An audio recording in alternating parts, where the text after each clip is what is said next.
wherever you are and whatever time you're listening to this. Good morning, good afternoon, and good evening. This is the Market Color Podcast, where we keep you posted on the latest developments in the financial markets with a view to helping you better understand how the markets operate so that you can make informed investment decisions.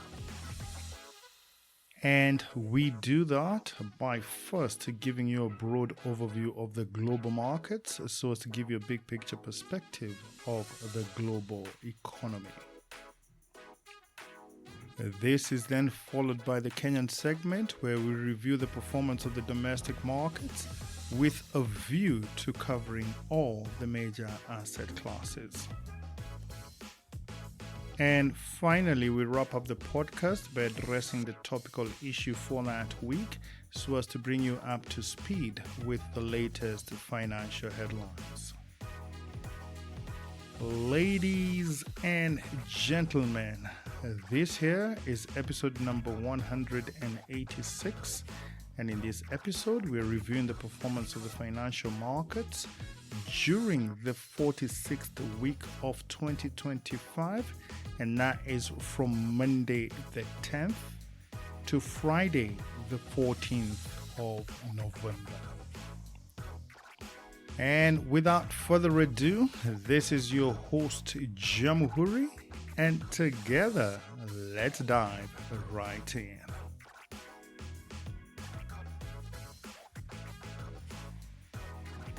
We kick it off in the United States, where the longest government shutdown in U.S. history came to an end late on Wednesday after the House of Representatives passed a bill which President Trump then signed into law, and this bill will fund government operations through to the end of January 2026. As the U.S. government reopens for business, Wall Street's attention will now be focused on the release of critical economic data such as employment and inflation in order to determine the state of the U.S. economy and the future direction of monetary policy. The Federal Reserve Chairman Jerome Powell had earlier cautioned the markets that a December rate cut was not a sure bet. And recent remarks from Powell's colleagues also point to uncertainty over whether the U.S. Central Bank will deliver its third consecutive rate cut when it meets on the 9th and 10th of December. As of Thursday afternoon, the CME's FedWatch tool was pricing about a 50% probability for a rate cut in December, and this was down from a 95% chance just a month ago. Moving over to China, where the economic slowdown worsened in the month of October, dragged by soft consumer demand and a deepening property downturn, with the long holiday period further denting factory activity. According to data from the National Bureau of Statistics that was released on Friday, fixed asset investment, which includes real estate, contracted by 1.7% in the first 10 months of 2025, which was a steeper decline than the contraction of 0.5% that was recorded in the first 9 months of this year. According to data from Wind Information, the last time that China recorded a contraction in fixed asset investment was in 2020 during the COVID-19 pandemic. In the United Kingdom, according to preliminary data from the Office for National Statistics, the UK economy grew by a meager 0.1% in the third quarter, marking one of the last major pieces of economic data to be released ahead of the autumn budget. Economists polled by Reuters expected the economy to have grown by 0.2% in the third quarter, following an expansion of 0.3% in the second quarter. And on a month-on-month basis, the UK economy shrunk by 0.1% in September, following 0% growth in August. And according to the Director of Economic Statistics, economic growth slowed down further in the third quarter of this year as both services and construction came out weaker than in the second quarter and was also accompanied by a contraction in production. On Wall Street this past week, the Nasdaq Composite rebounded on Friday as investors bought up shares of key technology stocks just one day after the tech sector led Wall Street to its worst day in more than a month. Concerns about the artificial intelligence trade have emerged more seriously this past week, with a 3-day losing streak spooking investors with regards to elevated tech valuations, driven by a massive surge in debt financing and soaring plans for capital expenditure. And as the U.S. government shutdown came to an end late on Wednesday evening, the markets are now looking forward to the release of key economic data such as employment and inflation in order to determine the state of the U.S. economy and the future direction of monetary policy. All the three major indices bounced back significantly from their lows earlier in the day, with the tech-heavy Nasdaq Composite snapping a 3-day losing streak to finish at 22,900, whilst the broad market index, that is S&P 500, this was flat at 6,734, and the 30-stock Dow Jones Industrial Average fell by about 309 points on Friday before settling at 47,147. In the government bond market, the yield on the 10-year Treasury bond rose on Friday as investors weighed the interest rate outlook for the Federal Reserve. Investors have been monitoring the state of the U.S. economy after President Trump signed into law a funding bill that ended the longest-running government shutdown in U.S. history. During the shutdown, government agencies weren't able to release key economic reports such as the Consumer Price Index and non-farm payrolls, which meant that investors have been flying blind during this period. The focus has now shifted to the upcoming policy meeting on the 9th and 10th of December, where traders are now pricing in about a 50% chance that the Federal Reserve will cut its benchmark borrowing rate by a 0.25 percentage point. In response, the yield on the 2-year Treasury note advanced by more than 2 basis points to close at 3.61%, whilst the yield on the 10-year Treasury bond was up by more than 3 basis points to settle at 4.14%.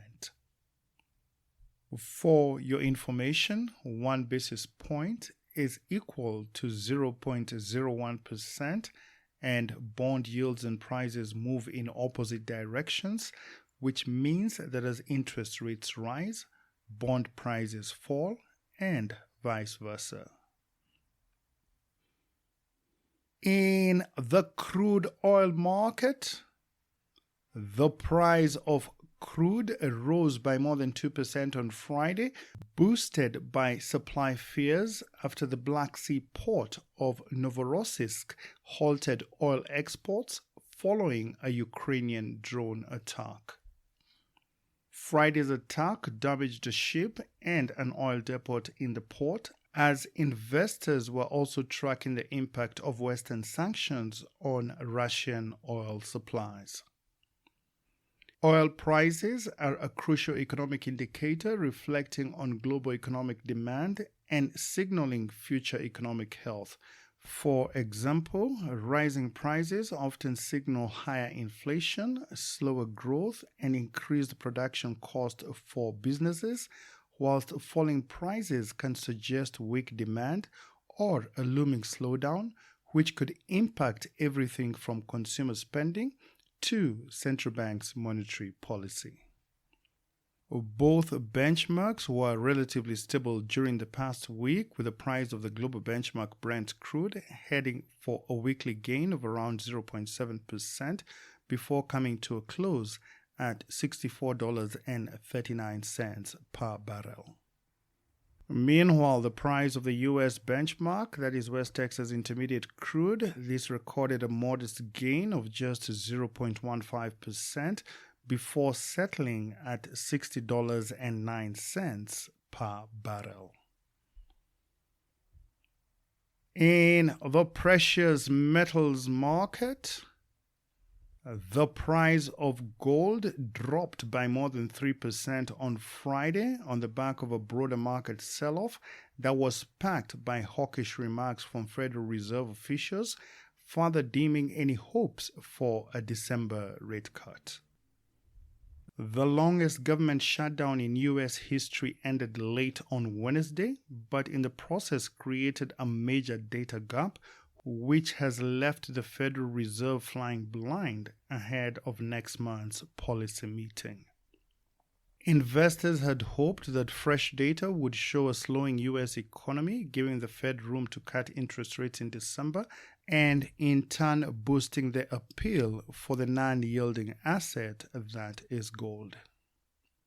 Those expectations have dimmed as policymakers adopt a more cautious stance towards additional easing of monetary policy, especially in the absence of key economic data.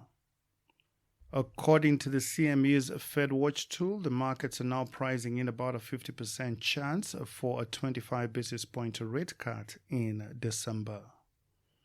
For your information, gold is considered as the ultimate safe haven asset and is traditionally viewed as a hedge against inflation and economic uncertainty, and tends to perform better in a low interest rate environment since it doesn't pay out a regular coupon like a bond. In response, the price of spot gold was up by 3.7% during the past week before settling at $4,095 per ounce. In the cryptocurrency market, Bitcoin was in the red for most of this week and at one point dipped below $95,000, pushing the flagship cryptocurrency further into the red and continuing its 4-day decline that was driven by a broader pullback of stocks that are linked to the artificial intelligence trade. Bitcoin, which is the largest cryptocurrency by market capitalization, tends to attract many of the same investors that have poured funds into big tech stocks due to the AI trade. However, concerns about artificial intelligence are beginning to emerge as investors begin to question elevated valuations driven by massive debt and plans for capital expenditure. The price of Bitcoin was down about 9% this past week and was last seen trading at around $96,000 per coin. We now change scene to the Kenyan financial markets, and we start by looking at the domestic foreign exchange market, where the Kenya shilling continued to trade sideways versus the US dollar, and according to data from the Central Bank of Kenya, the official exchange rate for the dollar was quoted at 129.25. Meanwhile, the sterling pound was priced at 169.29 and the euro was valued at 149.52.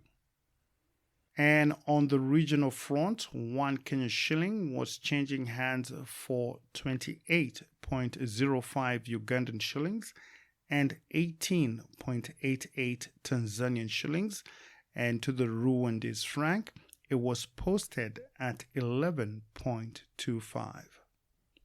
The International Monetary Fund has raised concerns about the stability of the Kenyan shilling And in response, the central bank insists that it continues to adopt a floating exchange rate policy. However, the data tells a different story, as the dollar-shilling exchange rate has been stuck at between 129 to 130 shillings over the past 2 years and now appears to be operating like a fixed exchange rate. Given this previous price action and barring any external shocks to the domestic economy, we expect the shilling to remain range-bound in the short term. However, in the longer term, the outlook for the Kenya shilling still remains negative, and this is evidenced by the country's excessive national debt, which now stands at about 70% of the country's gross domestic product and consumes about 60% of total revenue collections. On foreign exchange reserves, during the past week, Kenya's usable foreign exchange reserves increased by $129 million for a grand total of $12.29 billion, which is equivalent to 5.4 months of import cover. This level of reserves is in line with the central bank's statutory requirement to endeavor to maintain at least 4 months of import cover. Despite this massive increase in reserves, Kenya's foreign exchange reserves still remained under intense pressure, and this is partly due to the persistent current account deficit, where imports perpetually exceed exports, and is further exacerbated by our ever-increasing external debt repayments that have pushed the country to the precipice of a sovereign debt default. On diaspora remittances, the inflow of remittances into Kenya totaled to $438 million in October 2025, and this is compared to $437 million in October 2024, reflecting an increase of just 0.4%. Meanwhile, the cumulative inflows for the 12 months to October 2025 was calculated at $5.08 billion compared to $4.8 billion for a similar period in 2024, which was an increase of 5.8%. The inflow of remittances remains the main source of foreign exchange earnings and continues to support the country's balance of payments position as well as the domestic foreign exchange market. In the money markets, during the past week, the interbank market was sufficiently liquid and was also supported by the central bank through open market operations. For your information, open market operations refers to the purchase and sale of government securities by the central bank in order to regulate money supply and interest rates in the interbank market. The overnight interbank rate, which is now referred to as the Kenyan shilling overnight interbank average, aka Kesonia, this is the rate that banks use to lend to each other and is now the new reference rate for lending transactions by commercial banks. The overnight interbank rate was stable at 9.23% and remains in line with the central bank rate at 9.25%. Meanwhile, the excess reserves held by commercial banks in relation to the cash reserve ratio of 3.25%, this stood at 14.7 billion shillings. For your information, the cash reserve ratio is a statutory requirement that specifies the percentage of total customer deposits that commercial banks are required to hold with the central bank for liquidity management. In the government securities market, the weekly Treasury bill auction was held on Thursday, the 13th of November, and the central bank received bids totaling to 30.5 billion shillings against an advertised amount of 24 billion shillings, representing a performance rate of 127%. The central bank ended up accepting almost the entire amount, and the results of the auction were as follows. The 91-day rate was a shade lower at 7.78%, whilst the 182-day rate was flat at 7.79%, and the 364-day rate surprisingly ticked up by 1 basis point to 9.35%. In the primary bond market, the Central Bank of Kenya has published its prospectus for the November bond issue, in which it is looking to raise a total of 40 billion shillings through the sale of 2 reopened fixed coupon treasury bonds, whose terms and conditions are as follows. The first bond is a 15-year bond that was initially issued in 2019 and now has 8.7 years left to maturity. This bond has a coupon rate at 12.34%. The second bond is a 25-year bond that was initially issued in 2022 and now has 21.9 years left to maturity. This bond has a coupon rate at 14.18%. These bonds are now open for sale until Wednesday, the 19th of November, when the auction will be held. Up next is our topical issue, and this week we are looking at the drivers of public debt in Kenya. The African Development Bank has published a report cautioning that inadequate capacity at the Treasury's debt office and the Parliament is contributing to Kenya's spiraling public debt. According to the report titled Unpacking Drivers of Public Debt Dynamics in Kenya, the bank noted that the 2 institutions which are tasked with overseeing and managing the country's borrowing are currently unable to identify fiscal risks in order to contain the rising debt burden. The continental lenders said that the ability of the National Assembly to provide oversight and undertake a rigorous assessment of the debt situation was limited due to shortage of human and institutional capacity. The situation is further compounded by similar inadequacies at the Public Debt Management Office in the National Treasury. As the legislative arm of the government, the National Assembly is responsible for managing the country's debt levels, and in that regard, it has set up an upper limit for the country's debt, which stands at 55% of the country's gross domestic product. However, years of heavy borrowing for infrastructure, recurrent expenditure, and debt financing have pushed Kenya's public debt into unsustainable and risky levels.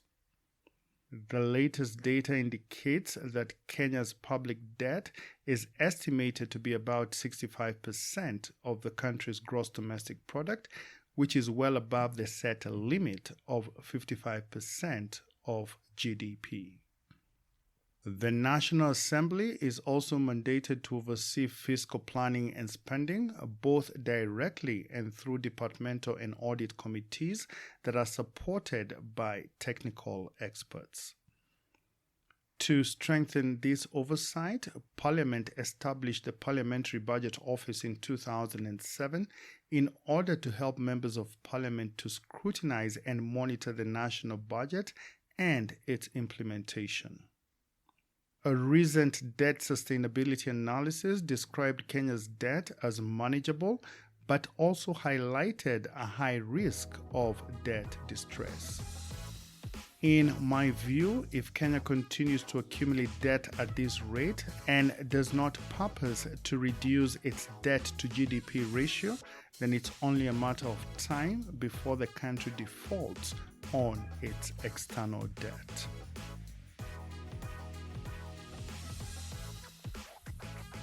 And on that note, we come to the end of this week's podcast. Thank you for listening to the Market Color podcast, and I hope that you found it to be useful and informative.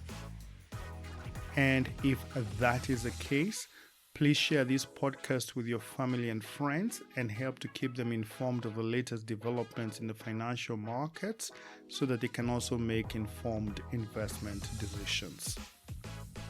Please also consider becoming an active subscriber with a minimum monthly contribution of just $10. And for more information on how to become an active subscriber, please check out our support link at buzzsprout.com/1999543/support. And as always, your support is very much appreciated. For your information, the Market Color podcast is hosted by Buzzsprout and is also available on all the major distribution channels such as Apple Podcast, Spotify, and Amazon Music. And if you have any ideas or feedback on how we can improve this podcast, please feel free to reach me on the following email address. That is jamhuri@gmail.com. Jamhuri spelled Jamuhuri. Once again, thank you for your continued support, and I look forward to interacting with you again next week. And in the meantime, please do have yourself a blessed and fantastic week ahead. And remember, it is a rare and difficult psychological achievement to know what you want. A quote by Abraham Maslow. Think about it. Thank you, and God bless.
tech valuations,